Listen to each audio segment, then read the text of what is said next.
how complex that effort would be at the backdrops, how complex that situation would be in the backgrounds.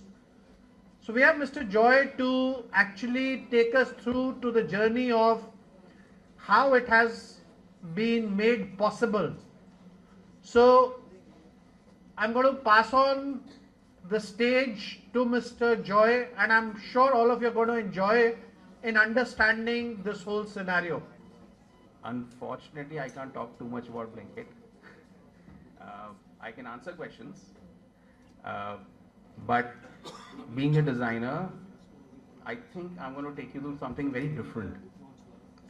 Hopefully, it's going to be far more interesting than just talk about Parchun ki dukaan. That's what we are. And being a designer again, I love to show and tell, and that's why I asked for a bit of a AV kind of a presentation.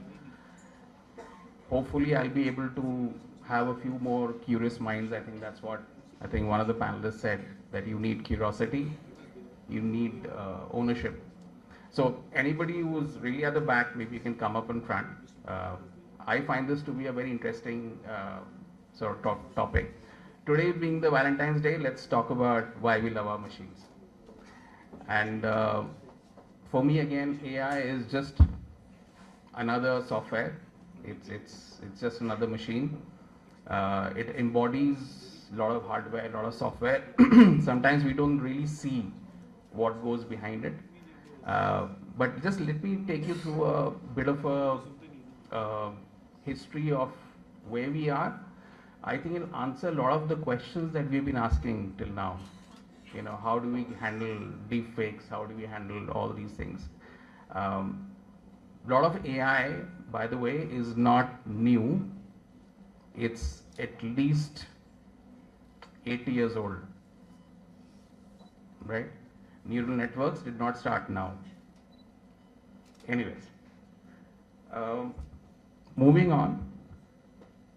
I think one of the questions that we often do not ask, and that's something that I would want all of you to ask sometime, is do we design machines or machines design us? It's not that easy an answer. Because our lives have changed so much with just one little machine, which is your mobile phone, right? Our behaviors have changed, our relationships have changed.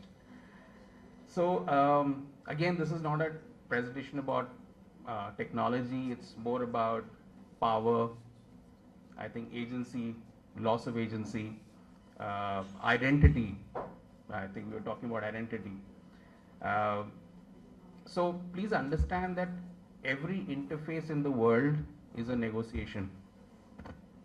Every algorithm actually is a value system, right?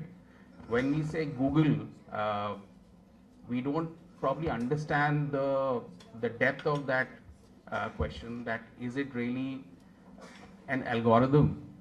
Is Google a technology firm? Is Google a technology firm? Yes, it is, but out of 500 billion, 75% of its revenue comes from advertising, right?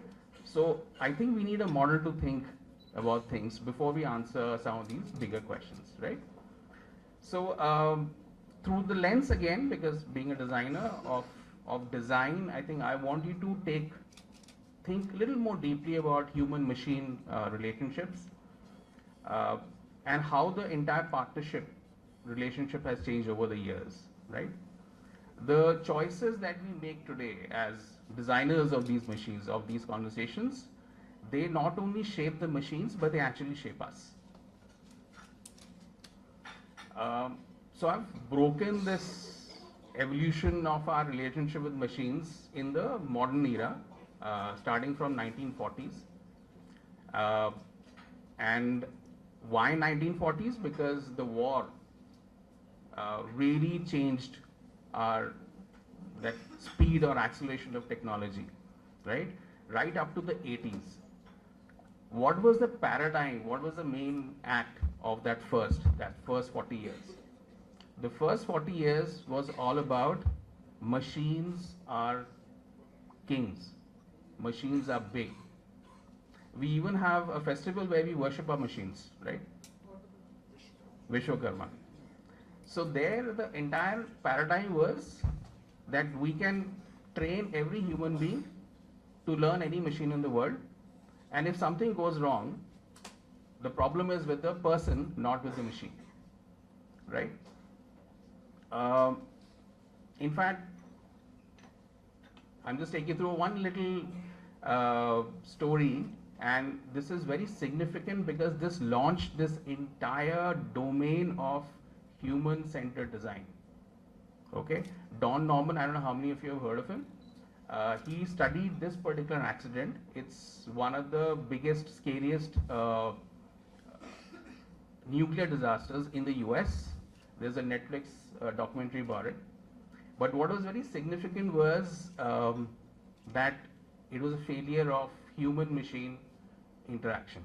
And that's where this entire human-centeredness came in. So near Pennsylvania, there's this beautiful river. That's where these two nuclear reactors were. And what happened was, on one day, 1979, one of the little parts of non-reactor places, it just failed. And that thing escalated quite a bit. So much so that at some point the temperature in the nuclear reactor got up to around 4300 Fahrenheit.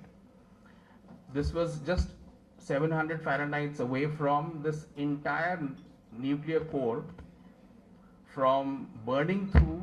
There was a 5-inch steel container and getting into the river. This entire river would have been vaporized in the next half an hour, right? But what is very interesting is why that happened. It was a very, very small,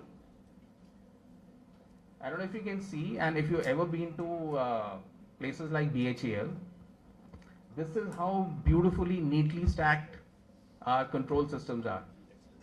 Okay, it looks beautiful, but it is absolute shit. And you have to understand why. There were close to 1100 dials, gauges, buttons, lights. There were 600 lights on this control panel, right? Many lights had different kinds of meanings. So a red could have 16 different meanings. Some of them were good, some of them were bad. When the designers, the engineers, they built this control panel, they neatly stacked everything together. So it looks very neat and clean. But the problem is, an elevator problem switch could be next to a nuclear disaster switch. That was a problem. And when the lights switched on, many times you didn't know whether it was actually switched on because something happened at the back or not, right? So anyways, it's a big case study. You guys can read it online. What was very interesting was when the folks came in later to investigate, they figured that if the human beings did not do anything, the entire system would have taken care of itself, because all nuclear systems have many fallbacks, right? Problem was just this: there was one little valve which was switched on, which was basically saving all the coolant in the nuclear system. It just made intent. It showed that it was switched on, but actually it wasn't switched on. So some smart guy went and actually finally switched it on, and then the entire system worked. What was really problem here was that in this dense haze, rat's nest of lights, and that entire system screaming like a baby, people couldn't figure out what to focus on, right? So the human beings could not understand what this machine was trying to say, and the machine could not understand what the human beings wanted to do. It was a very, very small problem that escalated into something so large. Why is this so important? Again, because this is where, when Don Norman went and he figured that you cannot build machines to be gods, right? They need to start understanding us. And this is where the most interesting part of evolution started. This is 1980s. This is when design of such machines started meeting human beings halfway, right? Uh, the emergence of human factors. I don't know how many of you have heard of Fitts law. Fitts law was actually developed around 1940s. It's that old. Fitts law is the reason why you have mobile phones, you have personal computers, the way they work, right? So you can go read up more on it. But very interestingly, the entire domain of human-computer interaction started to flower during these times. It was actually down to just one company. That's so interesting. Sometimes just one person, one company, so power of one. And they understood that designing better machines meant figuring out how people actually acted in real life under duress. Like in Blinkit, we designed these lovely screens for our delivery partners in our AC rooms. But the typical delivery partner has a broken screen, a very old phone, and he's driving through India, which is very sun intense landscape, right? So typically you would see many of these DPs would have a cover on top of their bikes just so that they can see the screen. So one of the first projects which I did was to build a dark mode. Interestingly, dark mode is mostly used in the daytime by them, which may not be our use case. But there are such things which said, you know, let's make machines which fit our use cases, right? So this guy, or rather these two friends, they started thinking about a computer which should be, they asked us one simple question, you know, if the computers are so smart, then why should we learn them? Why shouldn't they learn us, right? So based on that, they started then teaching those little silicon chips about human beings, right? How we make our mistakes, you know, how we change our minds, how we labor for our livelihoods, our work, and how we doodle in our spare time, etc., etc. At the end of it, and this is very significant, when they finished, at the end of it, they made a computer which was so personable you could literally shake hands. Would you know which that computer is? This was my first computer. And it's so significant when the computer booted. It was not like Windows, which generated a lot of garbage. The first thing came up was that smiley face. And there's a big reason why that smiley face. It was to make the entire system, very complex system, very personable. And that's the philosophy that Jobs and Wozniak have followed for many, many years, is to make this very, very human, make the computer very, very human. There are, of course, problems with it. But what was a problem in that Third Mile Island interface is what they solved for, is this. That system did not have what you call as a mental model. If you don't have a mental model even today, you will not understand artificial intelligence. You will not understand any system in the world if you don't have a proper mental model for it. What was the mental model here? Desktop. Now it seems very trivial, but when they were building a computer which could be visually be seen, before that there were only TOIs, text-based user interfaces. So when they had to make something which was visually interesting, they had to pick up some mental model, and they picked up the desktop. And it is so prevalent today that even that trash can on the right side is a trash can that we've never seen in India actually. It's a silver trash can which you see a lot more in the US, but not in India, but you kind of come to understand it like that. But files, folders, right? A calculator like this, which was a replica of what we see offline. They sort of generated that user interface based on our familiarity with it. And it gave us a way to interact with this machine. And this is what is called a mental model, right? Quickly moving on, this is how the older systems were. But if you see a more modern system, which is Mitsubishi based, this is how clean and simple it is. In fact, I'll show you a closer version. It's a full digital twin of how the physical system is. And if anything goes wrong, it'll just tell you exactly where it is. Very significantly, that's how we model our dark stores also. Uh, we build digital twins. Typically, when an order is packed, how long do you think it takes? When the order is given to Blinkit, how long do you think it takes to pack it?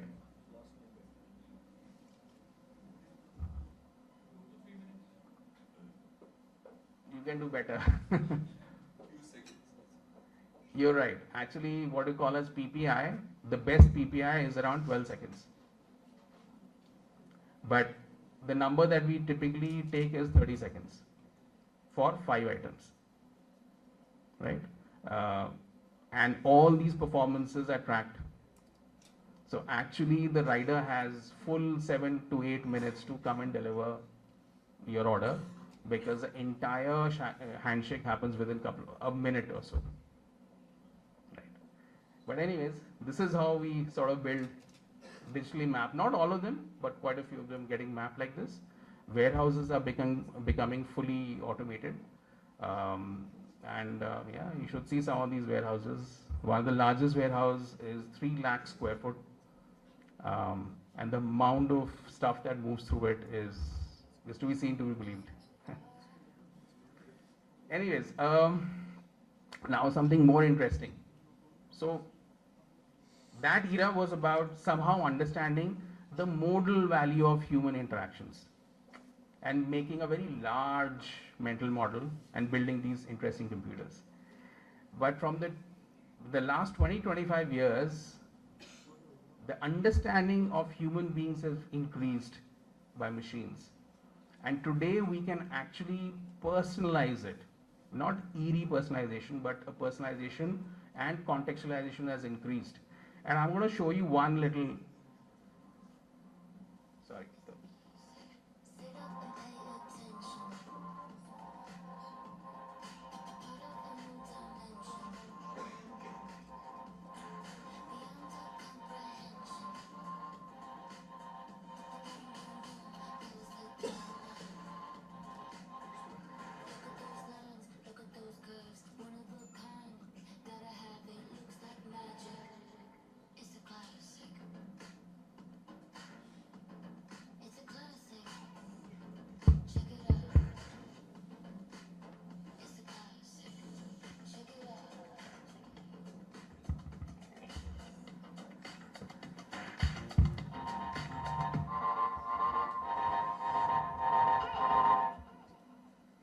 Any ideas what that is? Yeah, you're right. It started out as a thermostat. But in the last 10 years, it has become the entire house security, house health system. It will tell you whether you slept enough. It can become your wall clock. It can become your thermostat. It will tell you everything. One little device.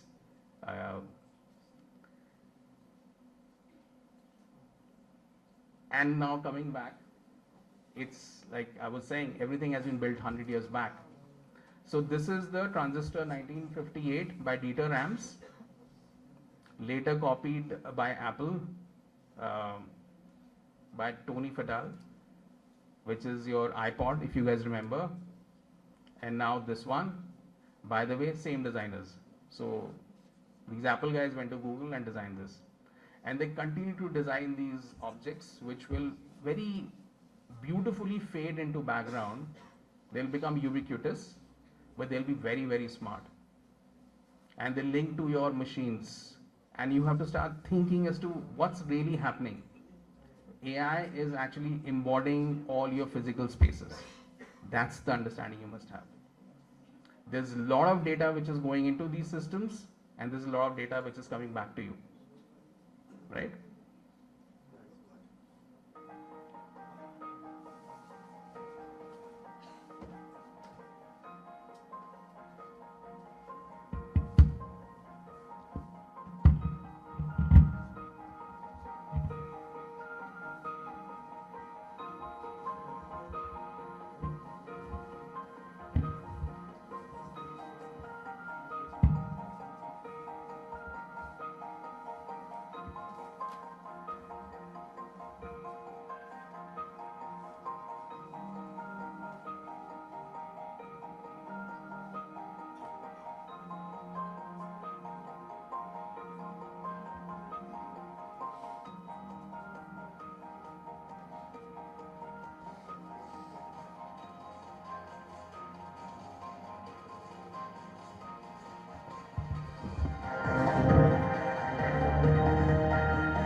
cobots. Again, a huge jump from where robots were. Why they're so interesting? They can be really small, they can build a watch for you, but they can be very large, they can build a car for you too. What is very nice is that they exist in your space. They understand you. The way they're programmed, unlike industrial robots could kill you, right? This one knows you are around. It is not trained on writing codes.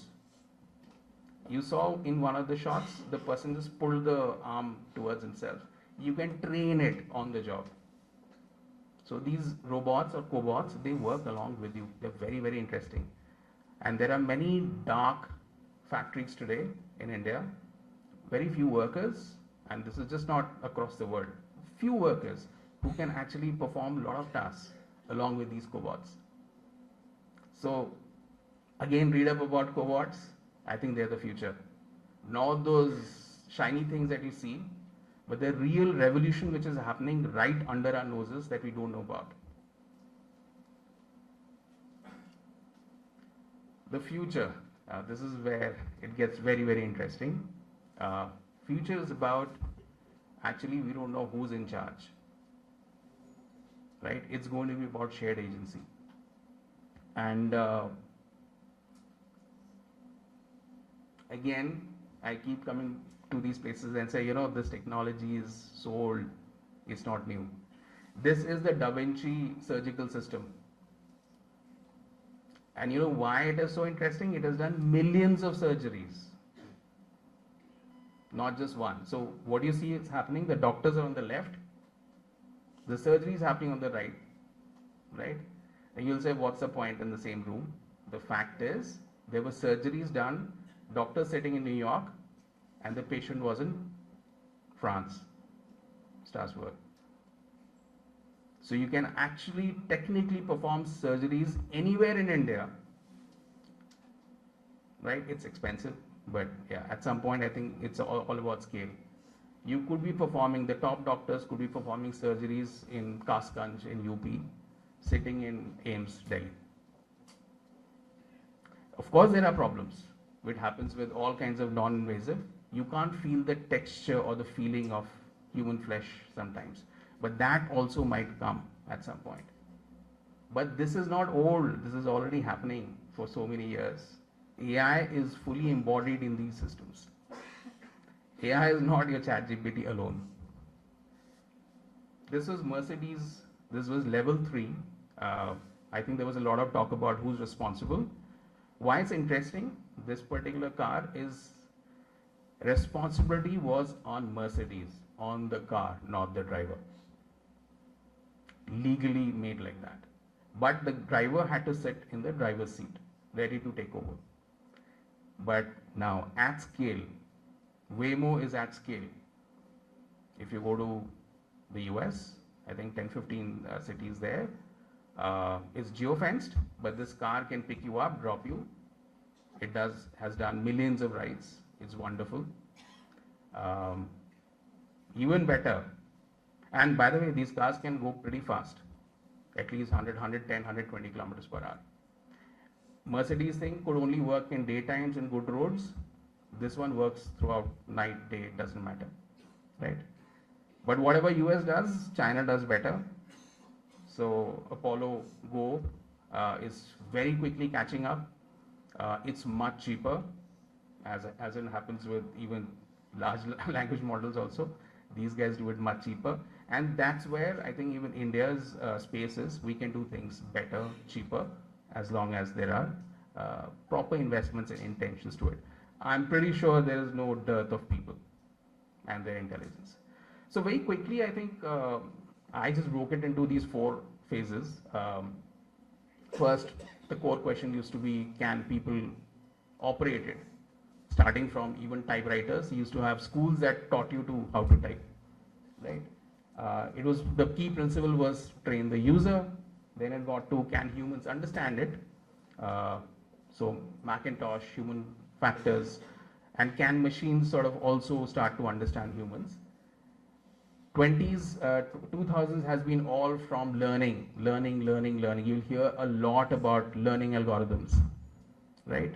Not only learning, what was very interesting, 2014 is GANs came out, okay, generative adversarial networks, which was basically where your generative AI sort of comes to being, right? Future is all about, I think, a lot of design for partnership. Now, here's the only model I want to keep with you, how to answer some of these questions which are so difficult to answer at this point. Machines can be, in my opinion, be a mirror or a window, right? When there are mirrors, they basically try to replicate the patterns. If you use a Blinkit, there's a recommendation engine. There's something very interesting in a Blinkit app which actually tells you, moment you add something, it tells you what is the next thing that you should be adding. It's not a simple algorithm. It is based on 4 different models. And it keeps failing every week and you have to keep fixing it, right? So I mean, these things are actually quite trivial. But anyway, so it replicates our current behavior, our cognitive limits, right? That's when it's a mirror. So machine can be a mirror. And that's what machines have been till now. But a machine can be a window. When is it a window?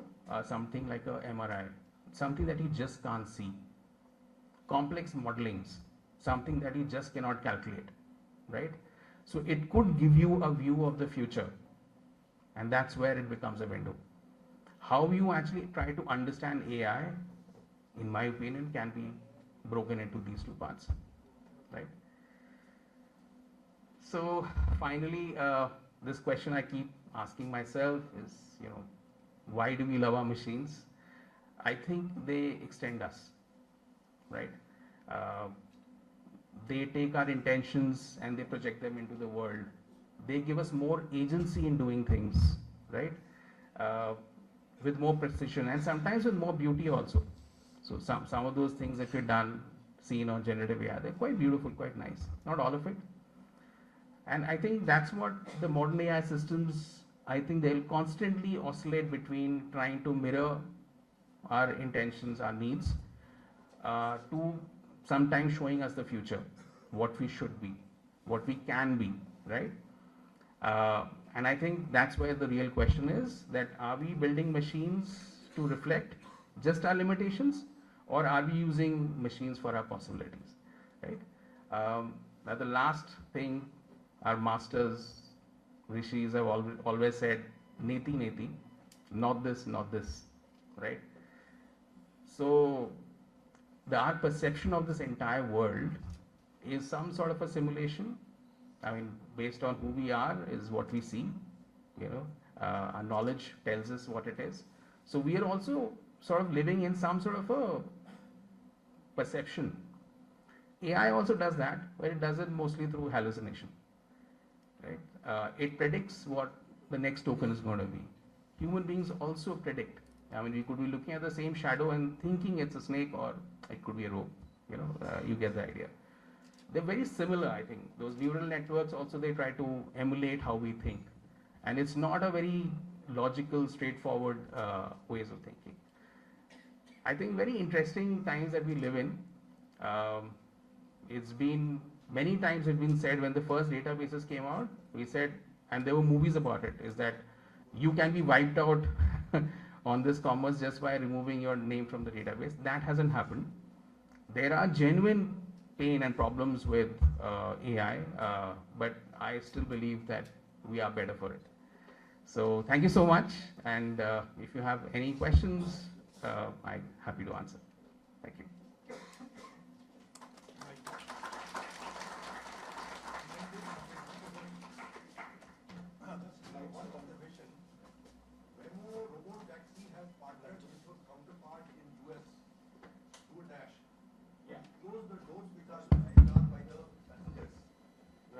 That completes the loop. Yes. So those kinds of integrations happen, and they're very, very interesting. Yeah, that's true. We also have something going on like that. So, yeah.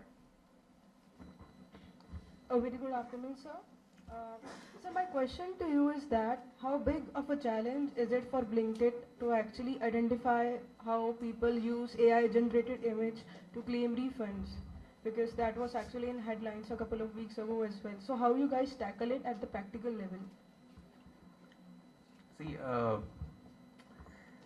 core philosophy for us is consumer first. So it's basically, I don't know whether I should be saying it here, but yeah, we will do the refund knowing very well it's generated. But then we won't deliver after that. So I mean, yeah, frauds do happen, and there is, as much as you're judging us, we are also judging you. And sometimes it's just post delivery, and we can sort of figure out. Our partners come back and tell us. I mean, it has happened so many times.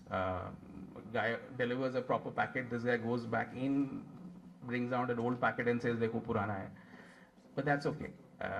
That's part of the business. So we know how much of that loss is going to be. Most people are honest, and that's why we have a business. Since we have, let's say, Zepto, so much of many such platforms in India, I've never been to US, but I've recently been to UK. Right. So just want to know why we don't have such things, at least in UK. I don't know about US. So wants to know the reason. Is it the mindset of the people over there that they prefer going to a grocery store only? Because I think it's been a hit in India because we believe in comfort. We don't mind paying a bit extra, but this luxury of sitting and getting something in 10 minutes, 15 minutes is something which made it a hit in India. Right. So why it's not so popular, or why it's not even there overseas is what my question to you. So it's there actually. So Delivery Hero is pretty big. But see, again, the way it works is a little different. Yeah, so it's there. The delivery in like couple of minutes is not there for sure. Yes, absolutely. And it secondly, becomes painful at times. Yeah, and the cost is also very high. So if you ordered a $10 burger, chances are in the US, the delivery charge DC is going to be around. I'm not talking about Zomato kind of Right. a app. I'll tell you something. So I was in Scotland, went for a trip, and all of a sudden I had a UTI. Right. And I was thinking there was some sachet which was easily available in the grocery stores. Right. And Scotland shops close at somewhere 4. So Yes. by the time I reached my main Scotland, I was on a day trip. It was around 5:30. I went to couple of pharmacies Right. and other places, but nothing was possible. So I was thinking that if I would have been in India, irrespective that you don't get medicine so easily from a pharmacy, but things would have been easy. So I called my niece asking that can you do something that sort of thing, Blinkit? But she said the earliest delivery possible, even if it is London, forget about Scotland being not so commercial, it will be by next day. Right. So I'm just wondering. So I think in India we are more privileged that way, that we are taking full advantage of this concept probably. Yes, absolutely. So Because it's, for me, it becomes hilarious to be honest when I saw the video that they're AI driven cabs, but this comfort thing is not there. So there are many experiments going on. Somewhere the base human cost of delivery is very, very high. So that's one thing. So other one is to use, deliveries through other systems, right? So whether it could be a van going across, or it could be, I mean, all kinds of system is being worked out, but everything is a factor of cost, right? So I think in India, again, the cost makes it possible. Also, the amount of regulations that we have about these things also a little easier here. And we actually have a massive gig economy. We don't realize. I mean, our gig work is really, really small percentage. So many people who come to work with you. I mean, in UK also, you don't have people coming to you and working every day. The basic minimum cost is very high, right? So the richest of the richest have folks who come to work for you, right? Otherwise, you have to do a lot of hard work just to clean. So it's basically cost and regulation, and also because the way by the way, for all of you, Blinkit did not start this quick delivery or quick commerce. A lot of these ideas actually came from Middle East, right? There's an app called Getter, which in Turkey, which does like 7-8 minutes delivery. So yeah, it's a lot of those things. I teach logistics and supply chain. Right. I was wondering, this 10 minutes delivery, where are these products physically located? You are able to deliver in 10 minutes. Do you keep these products, or they are with somewhere, some dealer somewhere? How does it really happen actually? Okay, so very broadly, I'll tell you, the model is there are large warehouses, central warehouses, and different kinds of warehouses for GM products, general merchandise, and different kind of warehouses for F&B, fruits and vegetables. Those warehouses are feeder systems which actually feed your local smaller dark stores, as you call them, and it basically works through a very strong density of these dark stores near your pin code, right? So typically wherever you are, depending on, so if you're in Gurgaon, Delhi, you'll most probably have a nest of 3 or 4 dark stores near you, and they're very small, but they all have their own. Inverting typically happens around 6 a.m. in the morning for fruits and vegetables, and many are. Plus, I won't talk too much about it, but we split our systems very interestingly. It covers most people pretty well. We are a long tail stores and those kinds of things. Joy, first of all, really liked your presentation. I learned few new things. Read the Fitts law. I'm gonna read about it, or the cobots. Also the philosophy around the mirror and the window. Thank you, thank you. The question is, so I live in Gurgaon, and recently we piloted with Blinkit, for a drone delivery. Yeah. Yeah. So I wasn't trying to talk about it, but yeah. Yeah. So I just want to ask, right? Because I think if that happens, then a lot of the questions which are coming, okay, why fast delivery? The pressure that is putting on the people who are delivering, but this might just change the game. So how are you looking at it as a roadmap, and where it stands today in terms of maturity? So I won't be able to disclose too much about it, but yes, these things are always on. At this point, it is far more expensive. But if the market goes like that, where drone and human becomes very similar, most drones can take a payload of around 7-8 kgs. But again, I don't think we can do door to doors. So a lot of logistical folks, they'll go in the center of a society and drop it there, and there'll be a runner who takes your piece and does a doorstep. So we have tried a whole lot of things, but again, it's economics. So if the unit economics work out, then yeah, maybe, and maybe for so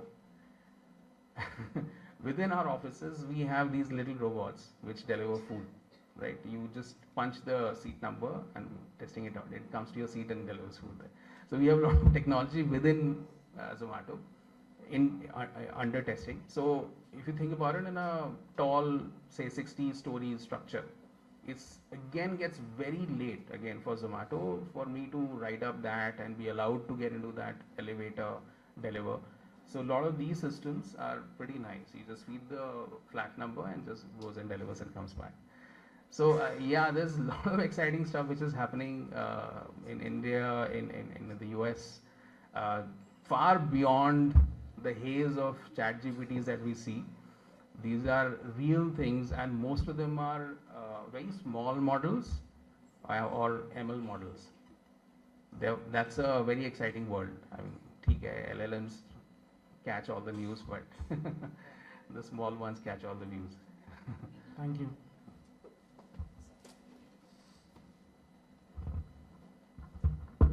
I know we can go on for the rest of the day on this. Suddenly I've started feeling a bit educated, but I think I'll have to request Joy to let us thank him for such a wonderful session. So can we have a round of applause? And can I request Pranjal to be on the stage to offer Mr. Joy a small memento from our side? Guys, it's amazing. Can you realize that what is happening and all of us are sleeping at Ramphal Chowk? See where the world is going, where it is heading, and how quickly things around us are changing, what all experimentation is happening, and how we need to be aligning ourselves with it. So thank you so much. It has been an absolutely eye-opener, and please join us. And we're going to play a couple of video clips for you. Why is because luckily for us, the event has gone beyond the borders. We've got a couple of people who we sent invites to overseas were not able to join us, but they decided that let us send in a couple of bites for all of you to listen to. So I'm going to play a couple of bites which you received from overseas as well as one locally. We'll take a couple of minutes to hear that out. Can we play that out, please?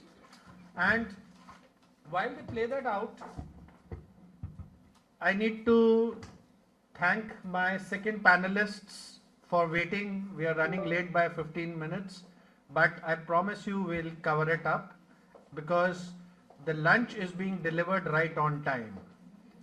So that is the most critical and important part. So we shall make sure that we don't compromise on that. Lights. Distinguished guests and Lights. friends. That's Pooja Jain from Google.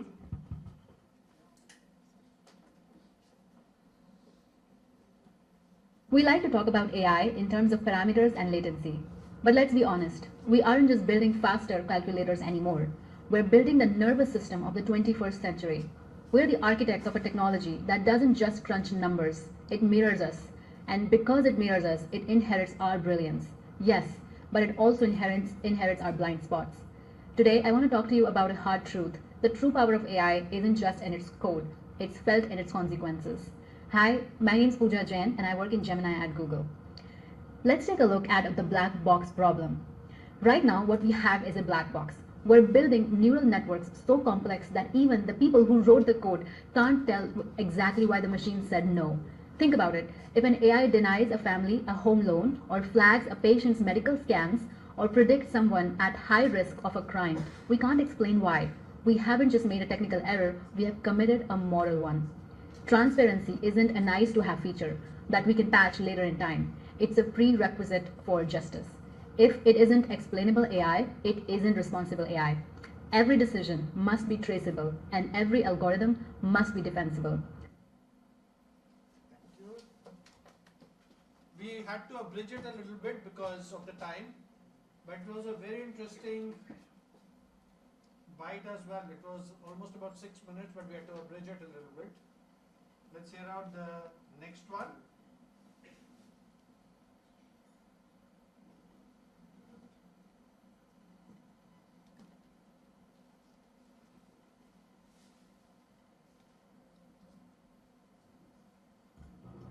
Hi everyone, my name is Atharv Jain and today I want to talk about responsible AI, not as a buzzword or policy idea, but as something we actually build into systems. I'll use a real research example to show how safer, more trusted AI looks in practice. So talking about myself, I work as a researcher at the National Center for Supercomputing Applications, where I've worked on AI systems used in high-stakes biomedical research. That experience has shaped how I think about AI, especially the importance of keeping humans in control and designing systems people can actually trust. Before I get into my research example, I want to set the motivation for responsible AI. AI is now being used in high-stakes domains, especially healthcare, where errors can directly impact real people. A key problem is that lab success doesn't always translate to real-world reliability. In the real world, data is messier, conditions can change, and assumptions can break. And the most dangerous failures are the silent ones, where a model gives an output that looks reasonable but is wrong and nobody notices it in time. That's why responsible AI matters. It's about designing systems that are safer, more reliable, and trustworthy when the stakes are high. So responsible AI isn't just a policy idea, it's shaped by engineering choices, which I'll summarize next. When we talk about responsible AI, it's important to recognize that it's shaped by engineering choices made early in system design. It's about transparency, whether humans can understand outputs, robustness, whether systems behave reliably with messy real-world data, accountability, making sure that the responsibility stays with the people, and human alignment, which ensures that AI supports judgment instead of replacing it. We have just one more. Respected dignitaries on the dais, all my esteemed academicians, friends, students, and all dear friends, a very good morning and warm greetings to you. Today we have gathered to share our opinions on the ethics in the world of AI.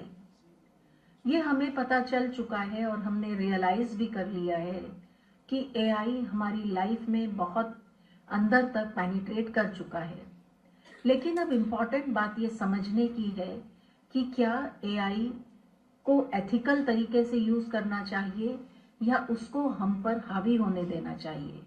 तो आज का ये seminar और conference फॉस्टाइमा university और world AI forum का joint प्रयास है, जो बच्चों में और एकेडमिशियंस में ये हैबिट डेवलप करने के लिए है कि ह्यूमन ने एआई को बनाया है और ह्यूमन बीइंग हमेशा सुप्रीम है और रहेंगे।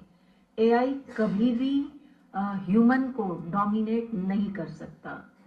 वर्ल्ड एआई फोरम का एआई सशक्त भारत एक ऐसा प्रयास है जो इंडियन 10 लाख यूथ को एआई लिटरेसी का प्रोग्राम पहुंचाना चाहता है। That is rural, deep rural areas में एआई सशक्त भारत करना चाहता है और हमारे पीएम मोदी का सशक्त भारत का प्रयास में एक छोटा सा कंट्रीब्यूशन करना चाहता है। सो फ्रेंड्स, जैसा कि कहा भी गया है, the future that should be we create, not that should be enter. Mahatma Gandhi ji ने भी कहा है that all human being the efforts we put in that gives the fruit, not that we reap the fruits of the efforts created by others. सो इस line के साथ मैं अपनी वाणी को विराम देती हूँ और आप सबसे ये उम्मीद करती हूँ कि आप एक एथिकल एआई को अपनी लाइफ में प्रमोट करेंगे और बाकी सबको भी सोसाइटी में मोटिवेट करेंगे कि हम एआई में एथिक्स के रोल को ध्यान में रखें। Thank you so much. जय हिंद, जय Bharat.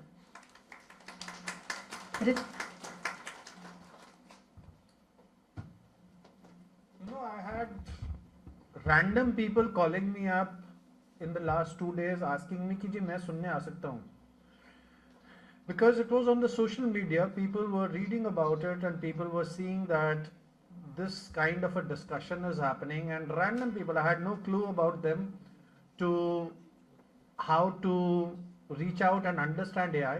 So I asked 2 of them, आप हैं कौन और क्यों आना चाहते हैं? And you'll be surprised, 2 guys said, sir मेरे बच्चे आजकल बहुत एआई यूज कर रहे होते हैं और मुझे क्लू भी नहीं है कि क्या हो रहा है, तो मेरे को लगा ये हो रहा है तो मैं कुछ समझ लूं। That is how the world around is reacting to things.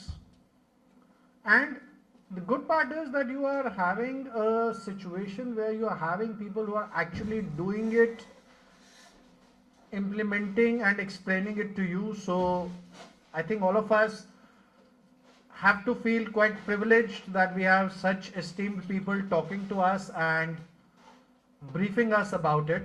So I'm going to quickly proceed on with the panel 2. I have to cover up because the lunch, as I said, is going to be served on time. So can I invite the second panelists onto the stage?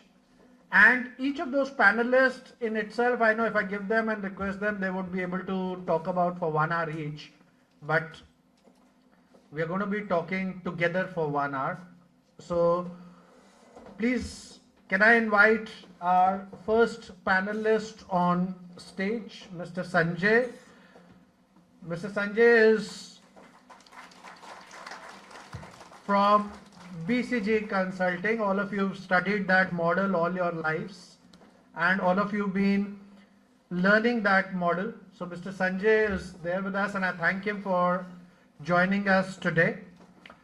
Can I invite Mr. Aman Bandvi? Mr. Bandvi is one of the busiest men with AI Summit talks happening all over the place. And as a matter of fact, let me share, he also used to come and take some sessions at FOSTIIMA a few years ago. So sir, welcome back. Can we invite Mr. Rishi? Mr. Rishi is again a senior director and has been working in the industry for 17 years plus, and I'm sure you're going to enjoy listening to Mr. Rishi at length. And can I invite Mr. Mr. Siddhant, my apologies, Mr. Siddhant on the stage, and let them share there. Mr. Siddhant is again one of the most seasoned people around to be explaining all these to us. Now the challenging part. You know what is the challenging part? What is it? That I decided to moderate this panel in which I have 4 people who are hardcore AI learned people and me who has no clue about it.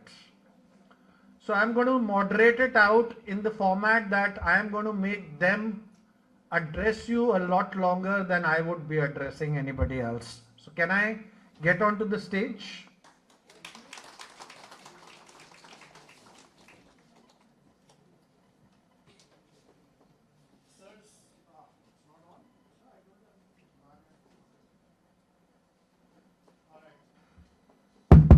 It works. All right. So how many of you have used AI to wish Valentine's Day today? You reminded us suddenly. Huh. But I also wanted to remind all of you that if you have used it, it is not responsible AI. Okay? That is something that has to be done by heart and has to be done by your own true emotional feelings. That doesn't need AI.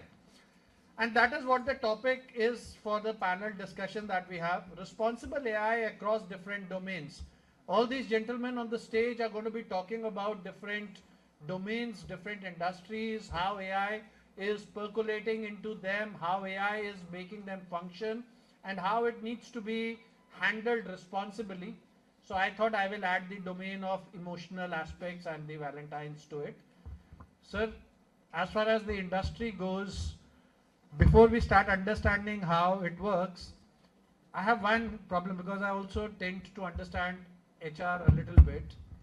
We've never been able to pinpoint and make sure people are responsible, and we've already started talking about AI being responsible. So which one of them needs to be still prioritized? Thank you, sir, first of all, for the opportunity, and thank you everyone for being here patiently sitting in all 3 for the last 3 hours. Not easy, humanly possible for you guys on a Valentine's Day. So kudos to all of you and to the management for making you guys sit for all these. Now coming to the point, and yes, I do come in from industry. I work with Pernod. I'm not sure how many of you guys know about this company. Prior to this, just 1 year back, I was with Pepsi for 14 years.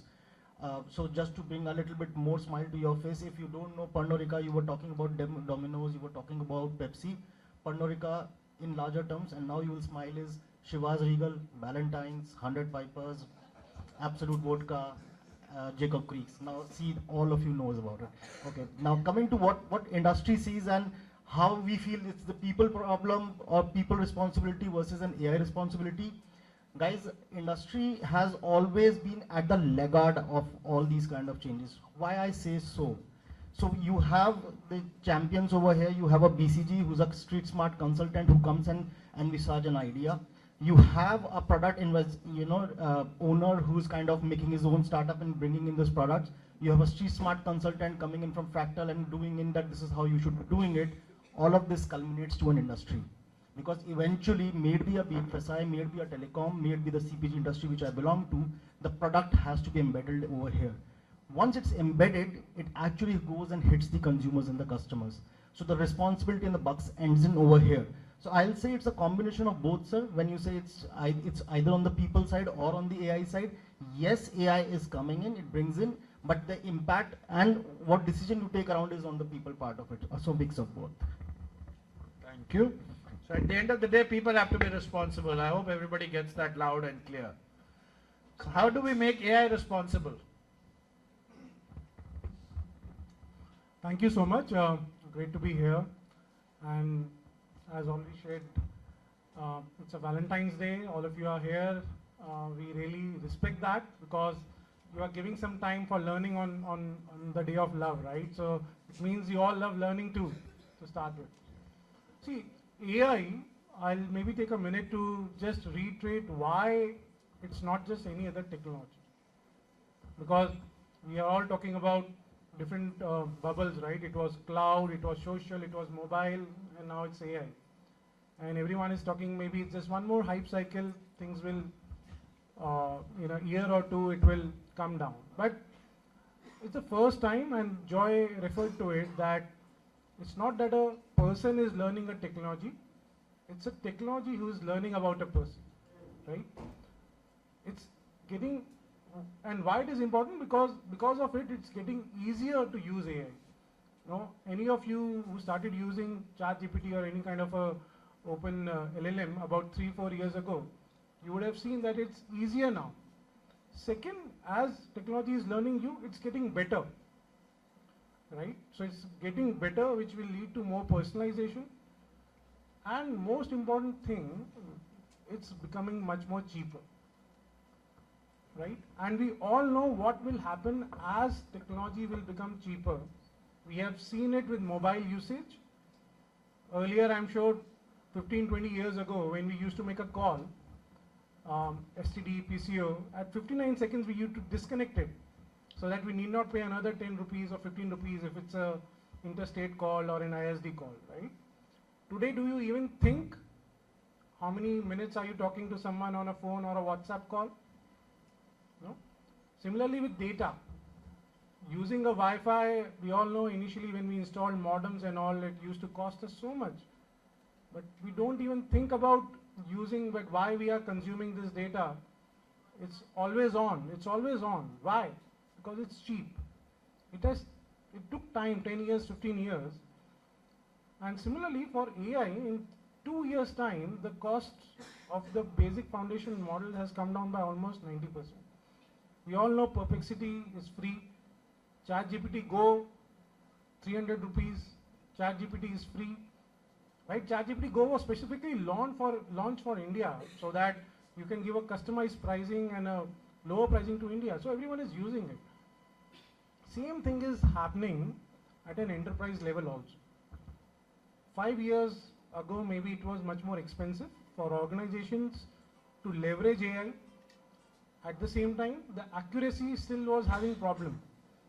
But now it's getting better and it's getting cheaper. Because of which what will happen, it will start getting integrated into everything which anyone is trying to do. Right? And that's where we clearly see that the usage of AI is just gonna explode. And as I think Sandeep ji, you mentioned in the earlier panel that it's a multiplier of good things or bad things. So as it's going to explode, which is going to happen because it's cheaper and better, the multiplication effect will also happen. So now, because of this, responsible AI becomes a fundamental pillar for any organization. And the way we are looking at it is that, yeah, regulations will come. And let's not blame government and let's not say that, okay, they are late. Any technology, regulations always came late. Right? Because first you need to see what technology is possible to do, then you try to have the guardrails. Like it was mentioned in the earlier panels, right? When you run the car fast, you think about seat belts later. You will think about the brakes and seat belt later because obviously those problems will come later. So you need to be self-regulated as an organization. Self-regulated means you need to have responsible AI framework. Which is not yours. As my friend who's a startup, he remarked earlier, we are training their data, we are just copy pasting that. Most of the startups that I mentor, that I see on all AICs are absolutely wrappers. If you understand what I'm saying.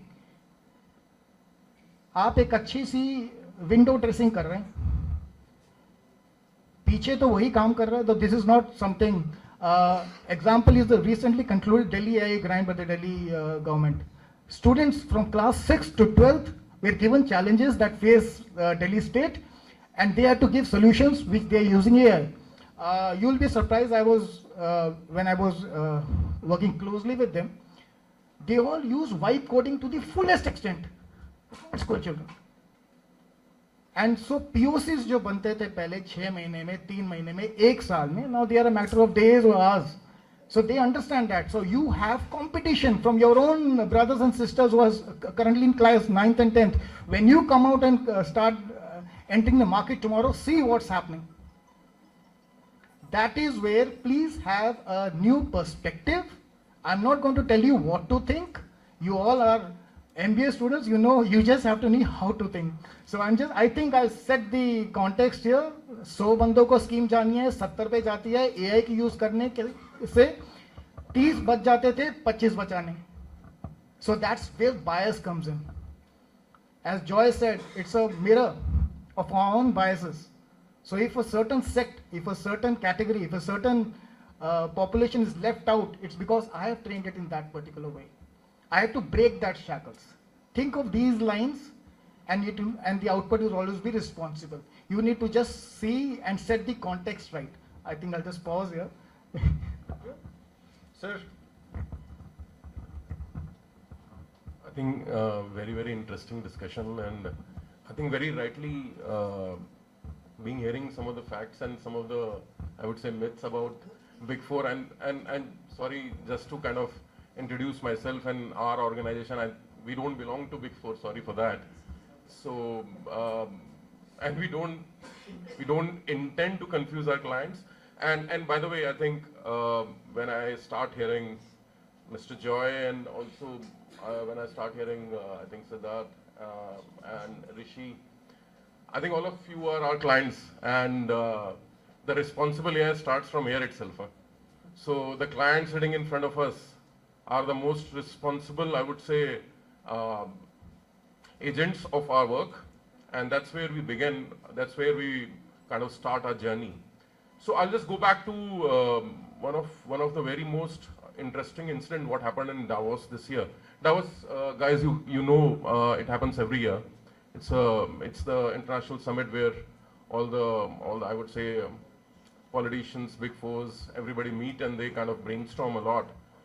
So 3 important things which really comes out very, very clearly now, and I think you will come to know these 3 things as you kind of come out of this institution, face life very practically, start knowing the practicality of the things. Number 1 is growth is absolutely normal now. Of course, AI is one propeller of that growth, but growth is normal, number 1. Number 2, you realize AI as soon as possible, else you're out. You will not be even be part of any discussions. Forget about discussions, you will not be part of the market. And number 3, of course, the geopolitics. I think these 3 things become the frame of how we kind of envisage our futures now. And as I was hearing, I think all the gentlemen which are basically, I would say, much more tenured than how we advise our clients. And we advise our clients in all, I would say, frames. We work with industrial goods clients, we work with the consumer good clients. We also work with a lot of, I would say, the retail and the consumer heavy clients. The main thing which comes out very, very effectively is AI as a operational layer is emerging very, very fast. And with said that, I think you must have heard about, I think last week's, I forgot the date, but with Anthropic launching one of the most important game changers now. I think that game changer is really says that, okay, your AI will become your memory now, and they are launching AI with a memory. Now, with said that, again, the challenges which comes is, as I think Mr. Rishi, Mr. Sid, Mr. Aman, they rightly stated, the responsibility of handling that in a memory kind of AI which is coming on ground will be humongous. We are all volumes, by the way. India is volume game. And being a volume game, I think we should be much more responsible than any part of the world. I mean, of course, it is not about we are not skilled or we are not aware or we are not kind of brought to that path of intellectuality, but it is more about how we kind of nurture us much more valuably now than we used to do earlier. And that's where you guys will become the agents. We talk about AI agents, but that's where you become the agents of how you basically use this AI effectively. I'll just kind of pause here and hand it to Mr. Abhishek. Sir, very basic question. As a hardcore Indian, ground level, हम डंडा मारे बिना तो सीखते ही नहीं. तो डंडा मार के कैसे AI रिस्पॉन्सिबिलिटी सीखी जा सकती है? डंडा मारने की बात आपने बहुत सही की. तो इसमें एग्जांपल मैं दे दूं. एक बच्चे हैं एब्सोल्युटली. बच्चों ने ही मुझे एक स्टार्टअप बताया था. So there's a concept called purpose token. किसी ने बात की थी how do we secure our data, and so there's a concept in blockchain called seal of trust that we were a part of. That means that every particular QR code excise का department है, तो QR code होगा उसके ऊपर, and you can trace back and traceability कहाँ से आया था, किसने उगाया था, गन्ना कितना उगा था, कितना उन्होंने किस पे उसकी ड्यूटी दी है और कितने के नहीं है, कितने ठेकों पे है. That's exactly the thing is done. In the education space, every certificate has a seal of trust. That's a QR code. I can go back to which exactly university, which college you studied, and whether the certificate is genuine or fake. So what we intended was that every one of us, all citizens, have to have good civic behavior. Now if I tell you that if you see someone jumping the traffic light, you please tell me about it. The first question everyone says is why? क्यों? मैं क्यों करूं? So यहाँ पर बच्चों ने सीखा PUBG से. So incentivization, reward, loyalty programs. Unless there is something, you either need a carrot or a stick.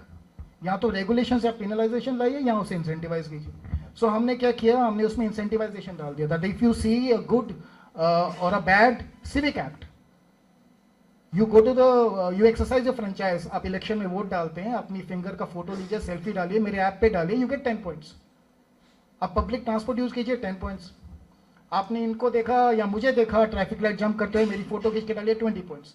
At the end of the day it's all culminated into a redemption program. So you go to Starbucks and get 50% off your neck cappuccino. This works. If you tell them to do it, it doesn't work. They neither have the time nor the inclination nor the intent. So that is where the behavioral change, as Rishi was saying, it has to be starting at right at the scratch point. So that's where the incentivization comes. अब बात आ रही है कि इसको AI में हम कैसे लाएं.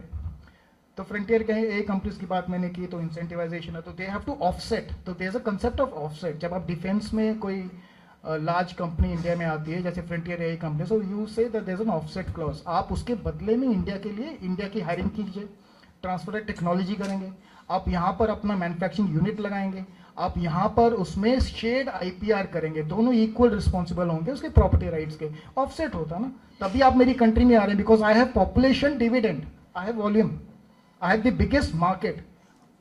So I have to capitalize on my number of people. 1.4 billion people is my asset suddenly. So I'm bursting at the seams with market. So people look at me from that sense. So if I give them an access there, I need an offset clause. Either you share your IPR, build SLMs here, small language models specifically for SMEs or something, or you incentivize my fellowships, my research programs, so that my students in my colleges get the adequate exposure and the work ethics that you bring from which is a largely better practice structured way of working at the end of the day. We are much more open, we are much more intuitive. They are structured. They go by 1, 2, 3, 4. There's no exponential thing. That's where India comes into place. So I will say that while the government was earlier pushy, edgy, reactive, that have a penalizing clause, that didn't work out. That's why the pushback happens.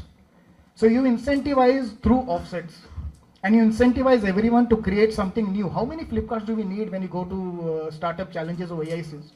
We already have so many. And as far as the economies are concerned, the gig economy recently had a big fallout. I think it happened with a couple of marquee companies as well. So because we sometimes don't abide by Minimum Wage Act, and they consider them as partners, not as employees, certain things all of you should know. Your leaders of tomorrow, you should understand, be aware of what's happening, then think better, analyze everything, absorb everything, come out with new ideas and come out. Incentivization करनी है तो किस basis पे करनी है, क्यों करनी है, penalization किस हद तक जाना है, thus far and no further. You can't stifle innovation. I think I'm making sense or no? I just take a pause so that others can speak. I've just given you some food for thought. Rishi, yours. Thank you, man. I would say pretty right thoughts. And see, my point on responsible AI is, or AI in general is, you have to ensure that you treat AI also differently. What I mean by that, AI is being used everywhere, but again, we try to categorize into 3 different kind of layers. At the end, why is AI used? AI is used to make better decisions, right? That's the ultimate objective, that leveraging AI, you make better and faster decisions. Now, if you categorize, it can be into 3 layers. Imagine it like a pyramid. Imagine everywhere that AI is being used or decisions are being made like a pyramid. Now, bottom of the pyramid are kind of decisions which are low impact and high in volume. Okay, so again, you look at a pyramid. Bottom of the pyramid are the decisions or AI being used which are low in impact and high in volume. Simple things, to whom how much discount should be given, 5%, 6%, 7% basis their whatever consumer performer. Here there is not too much of play of human in the loop or responsible AI, because the impact is not that big. The layer in between, where again the decisions are being made that okay, how much loan to approve to whom, right? What can be a new product category that we want to launch. In all the middle decisions, the impact is also medium and the frequency of such decisions is also medium. Here you need to ensure that there is human in the loop or human on the loop. What I mean by that, anything which AI is giving as a recommendation or as an advice, there is some human who is able to validate it, right, basis their experience. And then you have top of the pyramid, where there are high impact decisions being made and the frequency of decisions is very low. In those scenarios, human needs to be in control. They are just taking AI for insights, and some examples like which new country should I start doing business with, right? Should I open a new segment in particular different state or not? Those are high impact but low frequency decisions where humans need to be controlled. Why I'm explaining you this pyramid is because the moment you explain, you will be start visualizing also that bottom of the layer, responsible AI is not potentially a must-have because the impact is low, right? It might be different for a healthcare, it might be different for a banking, but when I'm talking about CPG, retail and all, it's still manageable. So once you understand the pyramid, you will be also able to say here it's not a hammer that you every nail you saw you just trying to put or rather use your hammer on that nail. Okay, so you need to be very specific because that's where you will be able to do some prioritization, and there will be certain things which आप डंडे से नहीं कर सकते. It needs to be driven by human behavior. To give a very simple example, Siri, everyone knows about Siri, yeah. Till 2018, it used to be the usage of Siri was very low. The reason was the accuracy of Siri understanding you and you understanding Siri was less than 85%. And do you know what is the accuracy when two humans are talking to each other? It's around 90%. So the moment Siri became better than 90%, in Siri understanding you and you understanding Siri, the adoption just went over the roof. So it's not always about being 100% being there. It needs to be better or much better than the human accuracy today. What a couple of panelists gave example of Waymo. 2 crore rides, more than 20 crore kilometers it has driven. Not a single accident. Not a single accident. Which is almost 85% better than humans. Don't you think it's irresponsible not to use Waymo? Is it not irresponsible not to use Waymo? Because it's a matter of human life. So we have to change what we are thinking and how we are thinking. Obviously, Indian road conditions are different here. Traffic is not as organized as San Francisco and Los Angeles. But once you have AI which can beat human performance by a much better percentage in the given scenario, I would say the debate will be different. Debate will be it's not about using AI. If you will not use AI, it will be considered irresponsible because it's about human life. Same thing will happen in medical. We just saw the example, Shweta ma'am here. It was a personal story she shared that how diagnosis of her father was not done right. Why was it not done right? Because when she is consulting with few physicians, they have knowledge of one physician over certain years of experience. But if the same diagnosis is done, and she said that she did using ChatGPT, that's a collective intelligence of so many physicians over so many years. That's where it was able to tell which a single doctor was potentially not able to tell, because the experience is one person. Here the experience is hundreds and thousands of persons. So it was irresponsible for the doctors to not consult AI in the right manner, else potentially that life could have been saved. So why I'm saying this, that we have to change the perspective. AI is getting better, obviously the accuracy is different, but the moment it starts getting better than human accuracy at a substantial level, at same or less cost, cost is also a factor, at same or less cost, it will become irresponsible not to use AI. So thank you, but one question, 90% of two human talkings की figure usually मेरे घर में when I speak to my बीवी तो नहीं हो रही होती. So where does this figure come in from?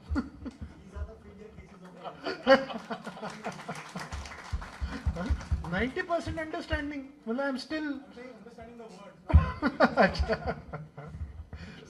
This is a very, very important and a very different topic. We'll not discuss here. So I think very interesting thought again on the incentivization and see, there is also a flavor of incentivizing AI, and this incentivization of AI is basically bringing in how do you basically kill this biasness. And normally, as humans, I mean, we have a lot of thoughts when we converse with anybody on any of the topic. I think we have thoughts which I think we exchange with a human, or the thoughts which we want to implant in a human, right? We do very, very similar things with, and just the nature of work, I think we work with the leaderships, we really go top down, from the chairmen, CEOs and promoters of the world to basically also speak with the layer which really gives us something very tangible about the organization, because the layer above will only see the outcomes. They will only ask us, boss, what are you bringing us on the table? I mean, don't really talk anything all about efficiency, operational blah blahs and rate cuts. Just tell us, how can I improve my margins? How can I bring in profitability? But when we speak with the layers which are below, I think the main purpose and the philosophy of how we segment and augment AI now really becomes how these guys are assisted. So I do a lot of work in industrial goods, and when I say industrial goods, it is basically the chains like steel, mines, metal, as well as heavy industries. I also work a lot in consumer goods. Now the main fundamental, I would say, -1 thought process which comes about AI is, I am doing a lot of redundant work. I really want to think. People really scale nowadays a lot. They really read a lot. They really kind of, I mean, India is full of skills and expertise, by the way. We kind of underplay ourselves in terms of skills and expertise. We are really masters of skill always.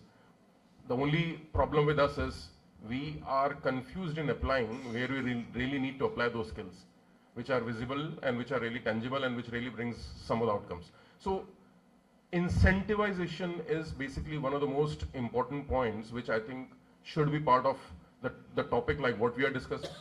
It is about AI or it is about human. I think incentivization will really bring in the efficiency which is really required in the organization. It will also a sense of practicality. It will bring in some of us, I mean, some of us, when you think about, let's say there is a break between, let's say 4 months of curriculum or 3 months of curriculum. I'm sorry, I'm out of the curriculum now, but when you see a break, that becomes an incentive for you. That's the importance of incentivization. I used to work for again, sorry for bringing in some of the industrial examples. Used to work with a promoter which is basically leading a laminate manufacturing, of course a mid-segment laminate manufacturing, but she got me in a room and said that we are actually trying to kind of strengthen our enterprise solutions. We are also strengthening a lot of growth in our sales, let's say, volumes, and also you guys are also working in terms of our plants and factories to kind of bring in efficiency in our supply chain. Now you tell us, how should I motivate our folks? People come with questions that, ma'am, you are bringing us, do a lot of transactions. Now these transactions could be on systems. These transactions could be basically manual transactions. But of course, getting back into the systems, because nowadays everything is system oriented. So how do we basically kind of bring that interest and motivation to use those systems?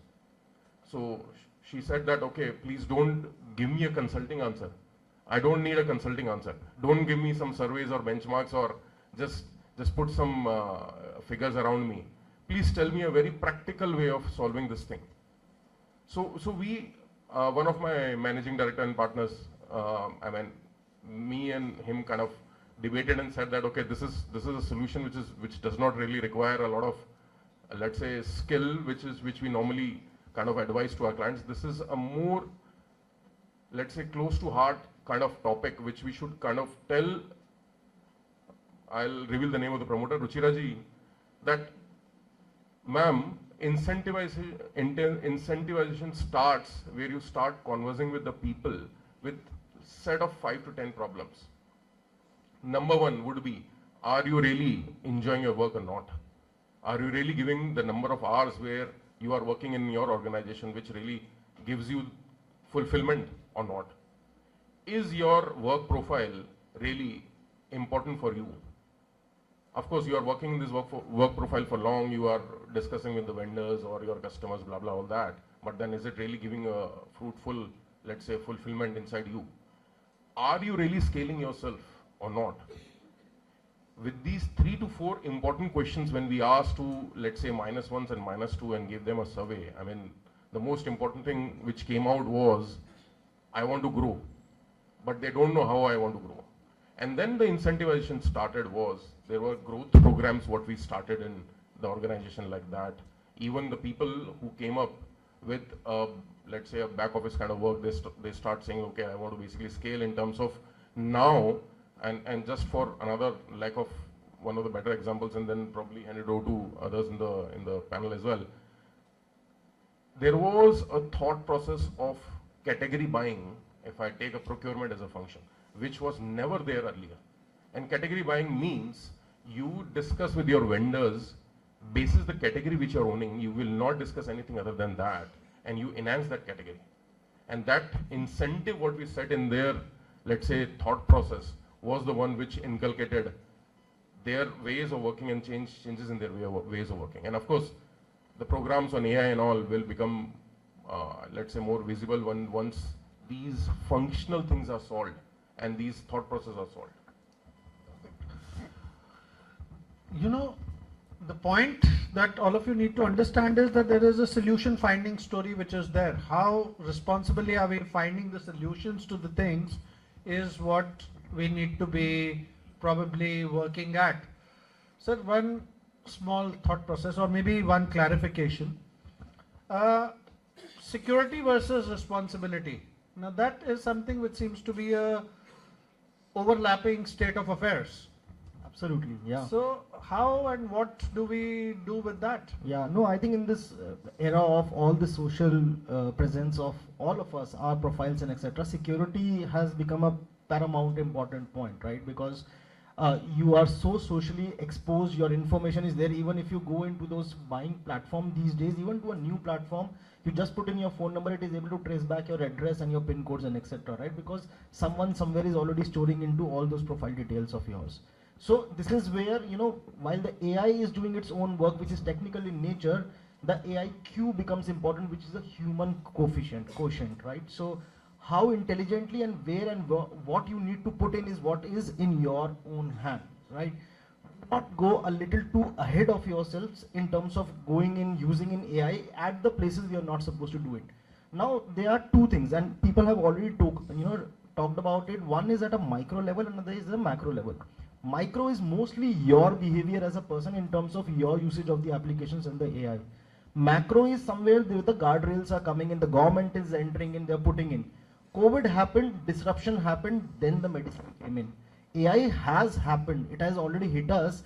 Now the guardrails are also coming in, people are coming to control in their bias. There is a summit happening in UAE next month, which is a UAE AI Act 2026 that they are introducing, which will basically be curbing in the nuances of it. And how do you go ahead and audit these AI modules and etc.? Because at this point in time, everyone is coming and throwing in a solution at your hand. You're just using it. So these curbs would happen, the security framework would come into place, but meanwhile, just to ensure that it doesn't hit in and it doesn't disrupt your own life, you should be using your own human quotient, is what I believe in. So one add-on to this. Sure. Every time something happens, we've had a Harshad Mehta coming in, we have a Abdul Telgi coming in. Yes. Who's the next AI guy coming in? I don't know, probably I'd not like in to this partner domain. up, kind of, if I can assess that, because that's what we see happening in the world around. Yeah, no, absolutely. Whenever there is a new technology which comes in, there's one guy who outsmarts it. Absolutely. And there would be some correction that will happen in for sure. There would be someone who will come as an outlier as well for sure.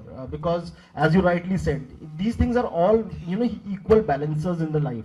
From the instance of he talking about Ruchira's case where, people were working manual and then systems coming in place, they thinking in moving from journal ledgers to put in the values in the system. Things have further evolved in now. All of you guys are wanting to do in very good presentations in a nick of time. You have something that you want to present and you've not worked in through. You want to do it fast, but then that bias is actually taking out a lot of your own learning capability out of it, right? So there will be certain guardrails. Australia is coming with rules. People will not be using digitally any systems, any processes till 15 years of age. So, there will be some curtailment which will happen because as of now, this has hit us. The disruption has happened.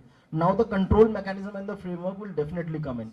But as I said, both at micro and the macro. Micro stays with us. All of us sitting in over here for responsible AI usage, and the macro is definitely going to be driven by a top organization and even the government in place.